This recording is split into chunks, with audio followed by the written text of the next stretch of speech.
Good morning children. Today we are here to continue the lesson sorting materials into groups. So in this lesson we discussed few important topics already. Now we are going to discuss one more important topic, that is soluble and insoluble.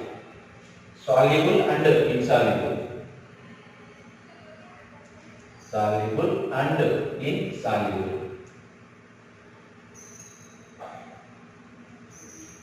Why? Because we need to discuss this activity means before we discuss some properties of the materials, their appearance means shiny surface, and two more properties are to discuss. They are hardness and softness.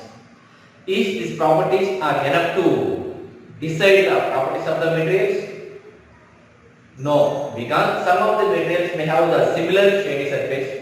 For example, take silver and aluminium. The two are metals. The two have shiny surface. But the two materials are not same.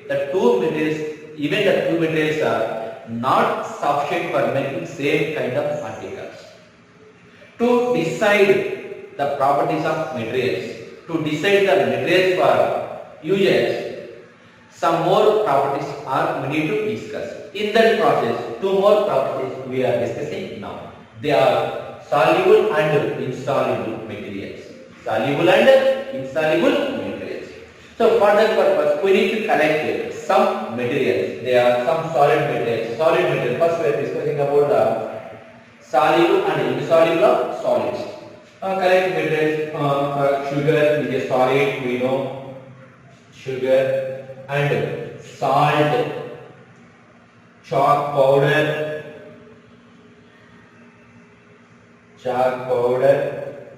soil, collect soil, and different type collect some solid substances like sugar, salt, chalk powder, and sand. Collect some solid materials. They are the example of sugar, salt, chalk powder, soil, and sand. So by taking these materials, how we can decide the soluble and insoluble properties of a materials? For that purpose, take 5 glass tumblers. Take 5 glass tumblers.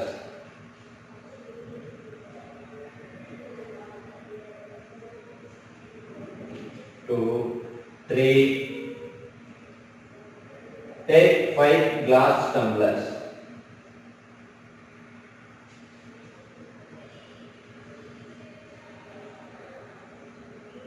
Label them as A, B, C, D, E. A, B, C, D. Fill each and every glass tumbler 3/4 of water. Fill all glass tumblers with water. Okay, children? Here also fill the glass tumblers with water. Say all glass tumblers are filled with water.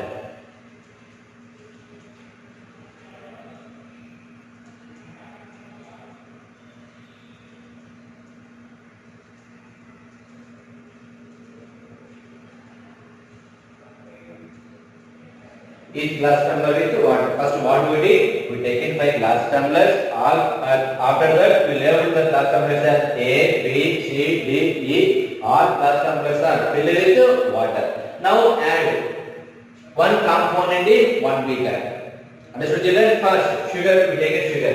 Sugar particles are we added to beaker A. What we are going to add in the beaker A? Sugar. These are sugar particles. Sugar is going to be added to the beaker A. So after adding of sugar particles to the beaker A, stir the beaker with your glass rod. Thoroughly stir the beaker with the glass rod.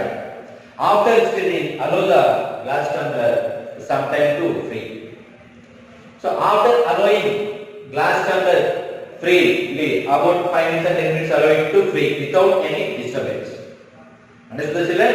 We added sugar to the glass tumbler of A. So after adding of sugar to the glass tumbler A, we stir the water with the glass rod.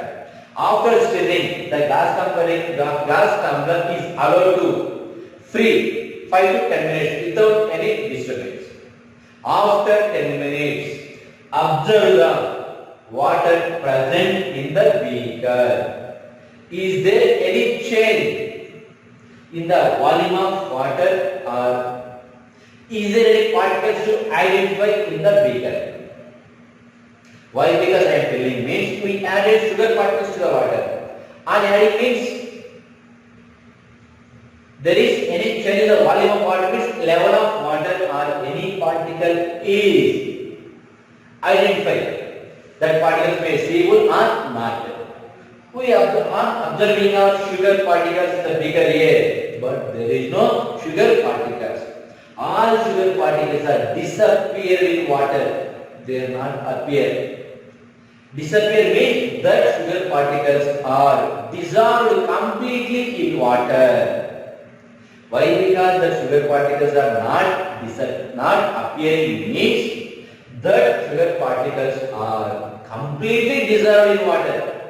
If they are not dissolved, there may be appear, but they are not appearing means these sugar particles are completely dissolved in water. Okay, that you observe here. What are the observations right here? They are disappeared or not. Next, go for beaker B. For the beaker B, add salt particles. Add the salt particles to the beaker B. Add salt particles to the beaker B. After adding of salt particles to the beaker B, observe here. What happens there? Is there any sugar particles observable in the beaker B? Say, I add the salt particles to the water, stir it, glass rod, and allow it free for 5 to 10 minutes without any disturbance.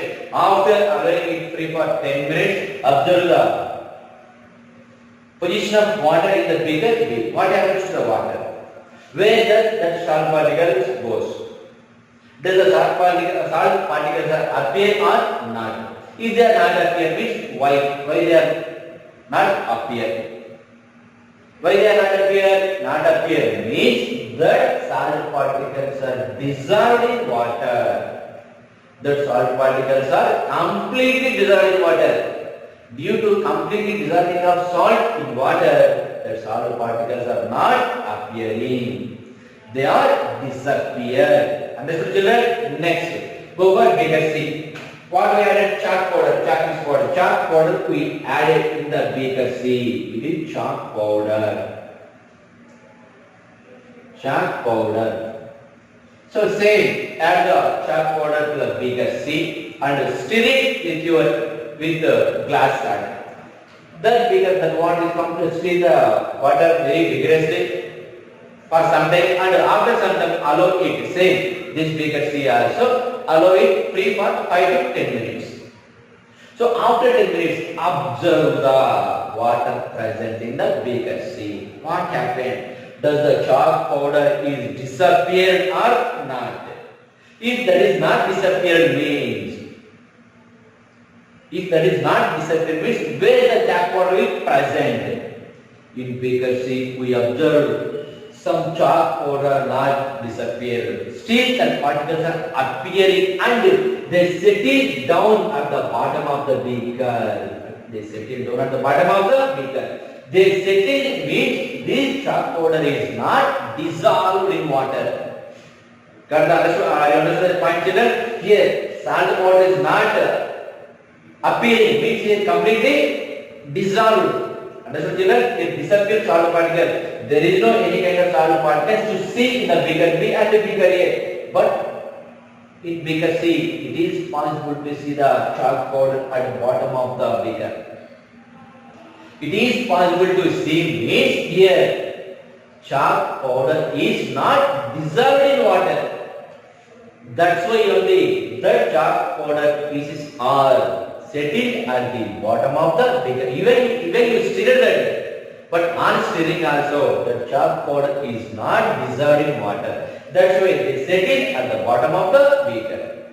Are you got it, children? Here see, in beaker A, beaker B, there is no particle at the bottom of the beaker. But in beaker C, some particles are settled at the bottom of the beaker.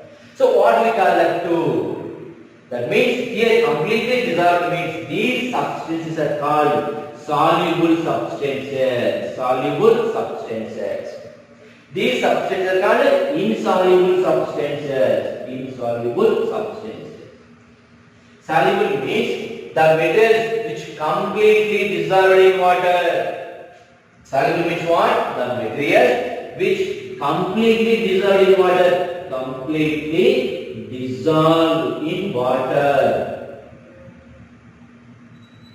Dissolved in water are called soluble substances. Are you understood, children?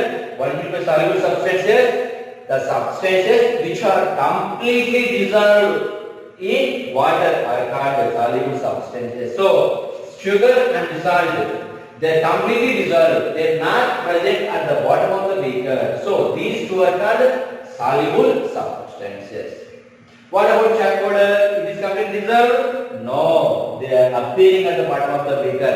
Appearing means this is not completely dissolved. So, these kind of substances are called insoluble substances. Understood? The material which do not dissolve,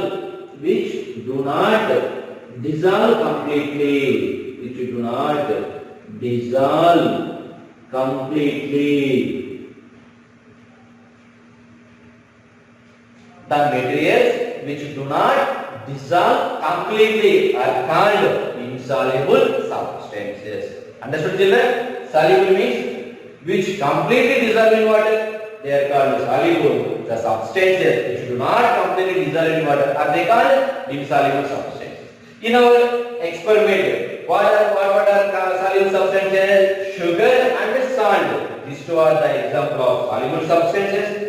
Chalk powder is the example for insoluble substances. Why? Because these two are soluble substances. Because these particles are not appearing in water. They are completely dissolved in water. So these are the example of soluble substances. But in chalk powder, in this case, here at the bottom of the beaker, we observe the settling of chalk powder. Here observing means this chalk powder is not dissolved in water. So, it is the example for insoluble substances. Same like that, do the experiment by using soil and sand.